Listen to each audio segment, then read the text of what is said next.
నమస్తే, welcome to our channel. నేను సౌజన్య. పల్నాడు జిల్లా మాచర్లలో పోలింగ్ రోజున పోలింగ్కి విఘాతం కలిగించే విధంగా వైసీపీ నాయకులు పిన్నెల్లి రామకృష్ణారెడ్డి అలాగే వెంకటరామరెడ్డి చర్యలు ఏ విధంగా ఉన్నాయో మనందరం చూసాము. ఏ పోలింగ్ బూత్లో కూడా టీడీపీకి సంబంధించినటువంటి ఏజెంట్ ఉండకుండా ఉండేలాగా ప్లాన్ చేసినట్లుగా మనకి వార్తలు వినిపిస్తున్నాయి. వాళ్ళు ఇప్పుడేమో అరెస్ట్ అవుతారేమో అనేటువంటి ఉద్దేశంతో ఎక్కడో అండర్ గ్రౌండ్కి వెళ్ళి దాక్కున్నారు అని చెప్పేసి వార్తలు వినిపిస్తున్నాయి. మరి అంశానికి సంబంధించి మనతో మాట్లాడడానికి, వారి విశ్లేషణని మనతో పంచుకోవడానికి ఈరోజు మనతో పాటు ఉన్నారు సీనియర్ జర్నలిస్ట్ డాక్టర్ దుర్గా వడ్లమని ఉన్నారు. వారితో మాట్లాడదాం. నమస్తే అండి. నమస్తే. కరెక్ట్గా పల్నాడు జిల్లా మాచర్లలో పోలింగ్ రోజున ఏ పోలింగ్ బూత్లో కూడా టీడీపీకి సంబంధించినటువంటి ఏజెంట్ ఉండకుండా ఉండాలి అని చెప్పేసి అని ఈ పిన్నెల్లి సోదరులు ఎవరైతే ఉన్నారో వైసీపీ నేతలు, సో వీళ్ళు ఎలాంటి కార్యకలాపాలు చేశారనేది మనం అందరం చూసాం, విన్నాం కూడా. సో ఇప్పుడు అంటే ఒకానొక టైంలో వీళ్ళు కూడా రంగంలోకి దిగడం జరిగింది.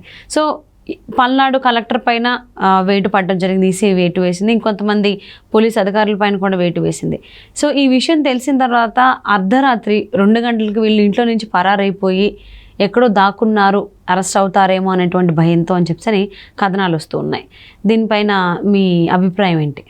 అంటే పిన్నెల్లి సోదరులు నిన్నటి వరకు వాళ్ళ రాజ్యం అది. ఎప్పుడైతే కలెక్టర్ని తర్వాత ఎస్పీని ట్రాన్స్ఫర్ చేశారని తెలిసిందో వాళ్ళ వ్యూహం మారింది. అంతకుముందు వాళ్ళు తాడేపల్లి వెళ్ళి జగన్మోహన్ రెడ్డిని కలిశారు, ఎందుకంటే ఆయన మళ్ళీ లండన్ వెళ్ళిపోతారు కదా. కలిసి వచ్చాక ఇంటికి వచ్చారు. యాక్చువల్గా వాళ్ళు హౌస్ అరెస్ట్ లెక్క ప్రకారం, కానీ వాళ్ళకి ఎట్లా అనుకూలంగా ఉంటారు అధికారులు అన్నదానికి మనం చూసుకోవచ్చు ఇవన్నీ. సో ఏం జరిగింది, వాళ్ళు వెళ్ళొచ్చారు, వచ్చి రాత్రి 10ంటికి మేడ మీదకి వెళ్ళారట. వెళ్ళాక వాళ్ళకి తెలిసింది ఇలాగ ఎస్పీ ట్రాన్స్ఫర్ అయిపోయాడు, కలెక్టర్ ట్రాన్స్ఫర్ అయ్యారని. అప్పుడు ఏం చేశారంటే వివరాలు కనుక్కొని మళ్ళీ మరి తాడేపల్లి ప్యాలెస్ తోటి మాట్లాడి ఉంటారు, లేకపోతే సజ్జల గారితో మనకు తెలియదు. వాళ్ళ వ్యూహాలు తెలుసుకోకుండా ఏది చెయ్యరు కదా.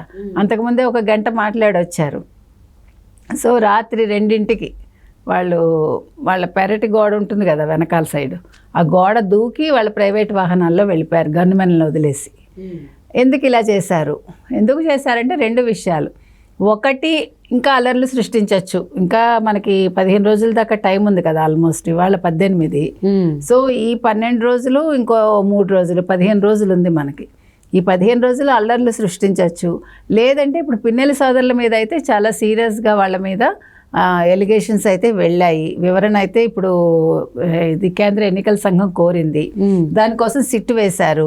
ఈ సిట్ నివేదిక వెళ్ళిందంటే పిన్నెల్లి సోదరులు డెఫినెట్గా అరెస్ట్ అవుతారు. వాళ్ళు ఎలాగ ఓడిపోతారనే ఒక విషయం కూడా వాళ్ళకి అర్థమైంది. ఇంతకుముందు వాళ్ళు ఓటమి లేకుండా ఉన్నారు, వాళ్ళు ఇష్టానికి ఇష్టారాజ్యంగా చేస్తున్నారు. ఈ 5 ఏళ్లలో అయితే అసలు జరిగిన ఘాతకాలకి లెక్కలేదు. ముఖ్యంగా మొన్న మీరు చెప్పినట్టు పోలింగ్ ఏజెంట్లు ఎవరైతే ఉన్నారో టీడీపీ వాళ్ళు, అక్కడ రెంటాల్లో కావచ్చు, రెంటచింతల్లో కావచ్చు, తర్వాత కార్నంపూడే అదేంటది కర్లకుంటలో అక్కడ మాణిక్యం అని ఒక దళిత ఏజెంట్ పాపం, ఆయనని బయటికి రమ్మంటే ఆయన వెళ్ళలేదు. వెళ్ళకపోతే వాళ్ళ ఇంటికి వెళ్ళి వాళ్ళ భార్యా పిల్లల్ని కొట్టి అవి వీడియో తీసి ఇతనికి పంపిస్తే కూడా ఇతను చెదరలేదట. చెక్కు చెదరకుండా అక్కడే కూర్చుంటే అతన్ని ఈ పిన్నెల్లి రామకృష్ణారెడ్డి వెళ్ళి ఈడ్చుకుని బయట కాలర్ పట్టుకుని ఈడ్చుకొచ్చాట. సో ఇంత ఘాతకం అయింది. అక్కడ మనకి రెంటాల్లో అయితే బ్రహ్మానందరెడ్డి గారిని ఆయన ఉన్నారు, ఆయన్నేమో కళ్ళల్లో కారం కొట్టి ఆయన చంపి ఆయన కార్లో ఇది చేసి అంత అసలు వీళ్ళ ఎంత అంటే అసలు ఒక క్రుయల్టీగా అర్థం లేదనమాట. వీళ్ళు చాలా పరాకాష్ట వీళ్ళది. ఇలాంటి వీళ్ళు వీరంగమే. ఇంకా అంటే వీళ్ళకి అసలు అడ్డు అదుపు లేదు. మరి ఇలాంటి వాళ్ళని ఆ జగన్మోహన్ రెడ్డి పక్కన పెట్టుకుని వాళ్ళతో గంటసేపు ముచ్చటించటం ఏంటి లండన్ వెళ్ళే ముందు. అంటే కనిపించని సైకో అంటారు చూడండి జగన్మోహన్ రెడ్డిని. ఇవన్నీ మీకు ఇవే దానికి ఉదాహరణలు.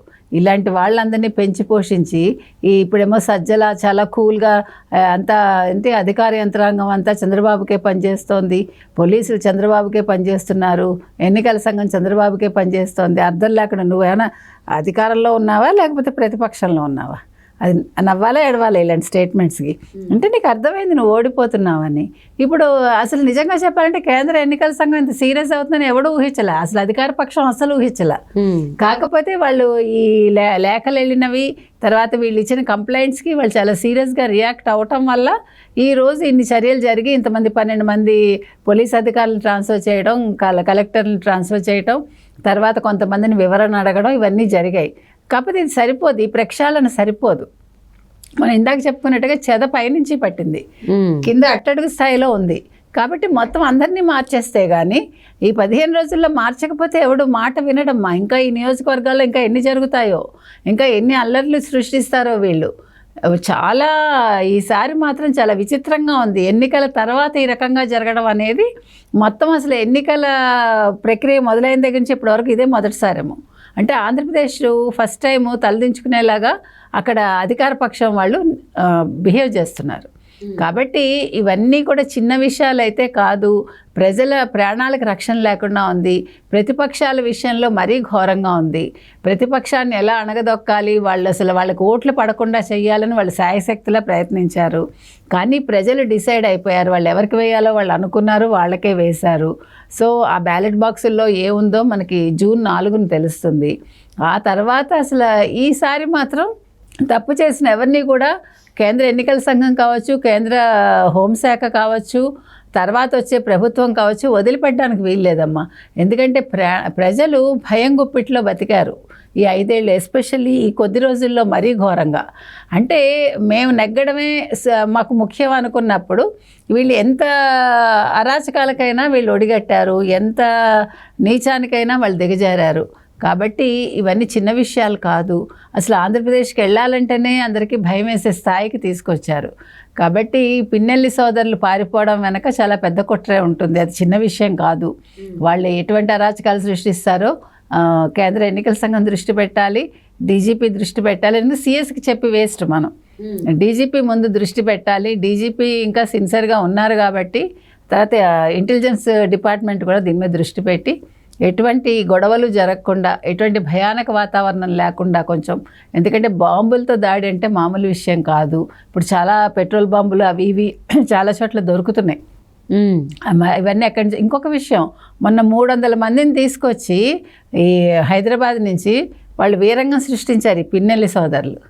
అసలు కారంపూడిలో ఎంతలాగా అంటే అసలు తెలుగుదేశం వాళ్ళ రౌడీ షీటర్లు తీసుకొచ్చి తెలుగుదేశం వాళ్ళ ఆఫీస్ ధ్వంసం చేసి తెలుగుదేశం వాళ్ళని ఇబ్బంది పెట్టి వాళ్ళని కొట్టి నానా బీభత్సం సృష్టించారు. సో ఇవన్నీ కూడా వీడియో రికార్డింగ్ కూడా ఉంది, వాళ్ళ దగ్గర అన్ని ఎవిడెన్స్లు ఉన్నాయి. కాబట్టి వీళ్ళ మీద చాలా ఖచ్చితమైన రిపోర్ట్ వెళ్ళింది. అందుకే భయపడి వీళ్ళు మరి హైదరాబాద్ పారిపోయి దాక్కున్నారా, వాళ్ళకి సజ్జల రామకృష్ణారెడ్డి ఎటువంటి గైడెన్స్ ఇచ్చాడు ఫోన్లో మనకు తెలుస్తుంది తర్వాత. సో మరి కరెక్ట్గా పోలింగ్ రోజున పోలింగ్కి జరగకుండా, అంటే ప్రశాంతంగా జరగకుండా ఎలాంటి చర్యలు చేయాలో అన్ని చర్యలు చేయడం జరిగింది పిన్నెల్లి సోదరులు. మరి వాళ్ళని అరెస్ట్ చేస్తారా?